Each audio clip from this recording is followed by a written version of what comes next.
Daily. Taste the Daily.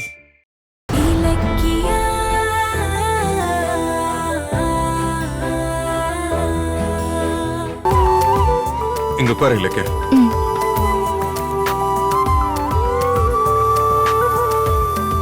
Good morning sir. Sir என்ன சாப்பிட்றீங்க sir? என்ன சாப்பிடலாம்? சிம்பிளா ஏதாவது சொல்லுங்க. சிம்பிளா சாப்பிடுறதுக்கு எதுக்கு இங்க வரணும்? இது பாரு, இது உனக்கான ட்ரீட். நீ செய்ய போற சேவைக்கான அட்வான்ஸா நான் கொடுக்கிற ட்ரீட். சரியா? நானே சொல்லிடுறேன்.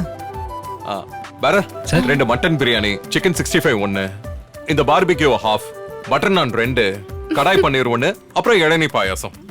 ஹலோ ஹலோ ஹலோ கௌதம், இருங்க. எதுக்கு இவ்ளோ ஆர்டர் பண்றீங்க? நான் சொல்றேன். ஒரு பன்னீர் பட்டர் மசாலா, 4 ஃபுல்கா, ஒரு வெஜ் நூடுல்ஸ், அவ்வளவுதான். Okay madam. இலக்கியா, ஏன் இப்படி பண்ற? இது பேரு ட்ரீட்டா? நீங்க ஆர்டர் பண்ணது அத்தனையும் நான் எப்படி சாப்பிடுறது? சாப்பிடுற அளவுக்கு சாப்பிடு, முடியலன்னா வச்சுட்டு வா. கௌதம், அது ரொம்ப தப்பு. சாப்பாட்டை வேஸ்ட் பண்ண கூடாது.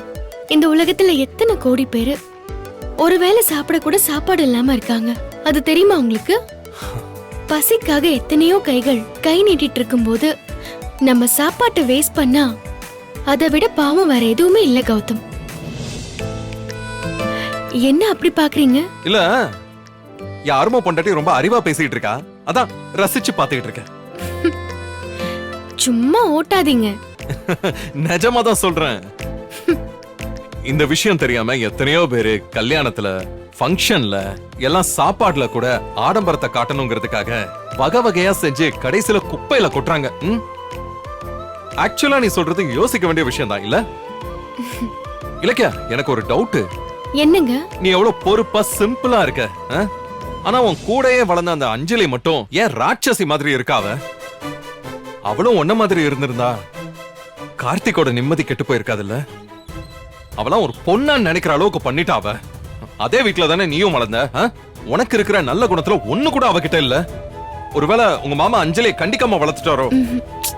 அப்படிலாம் இல்லைங்க. தங்கச்சி பொண்ணான என்னையே மாமா நல்லா வளர்த்திருக்காருன்னா அவரோட பெத்த பொண்ணை எப்படி வளர்த்திருப்பாரு? ஆனா வைக்கிற செடி எல்லாம் பூத்து குலுங்குறது இல்லையே கௌதம். அப்படிதான் அஞ்சலியோட கேரக்டரும். அவ சின்ன வயசுல இருந்தே ரொம்ப பேராசையோட தான் வளர்ந்தா. எதுலயுமே அவளுக்கு திருப்தி கிடையாது. எட்டாததுக்கு ஆசைப்படுறது, இப்படிதான் அவளோட லைஃபே இருந்துச்சு. அதனாலதான் அவ இப்படி ஆயிட்டா. இப்ப எல்லாமே போச்சுல்ல? இனிமே என்ன பண்ண போறா? கார்த்திக் மாதிரி ஒரு நல்ல பையனையே வச்சு வாழ தெரியல, ஒரு நல்ல குடும்பத்தை இழந்துட்டால. இனி புதுசா மட்டும் சிறப்பா வாழ போறாளா?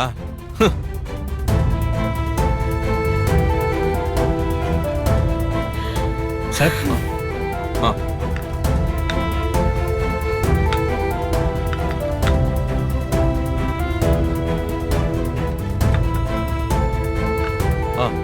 தேங்க்ஸ் பா, நாங்க பாத்துக்கிறோம். Thank you sir.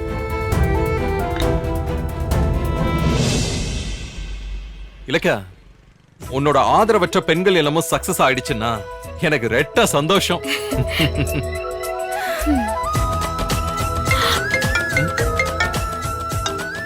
மேனேஜர் போன் பண்றாரு. சொல்லுங்க சார். மீட்டிங் அரேஞ்ச் பண்ண சொல்லிருந்தீங்கல்ல, ரெடி பண்ணிட்டேன் சார். கிளைண்ட்ஸ் எல்லாம் வந்துகிட்டு இருக்காங்க. நானும் என் ஒய்ஃபும் வெளியில வந்திருக்கோம். இன்னொரு half an hourல அங்க வந்துடுறேன். ஓகேவா? Okay sir. என்னங்க? சாப்பிடு, போலாம்.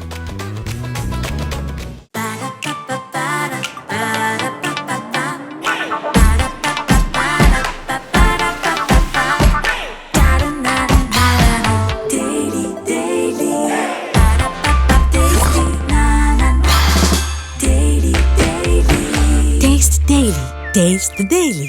இந்த வீடியோ உங்களுக்கு பிடிச்சிருந்தா லைக் பண்ணுங்க, கமெண்ட் பண்ணுங்க அண்ட் ஷேர் பண்ணுங்க.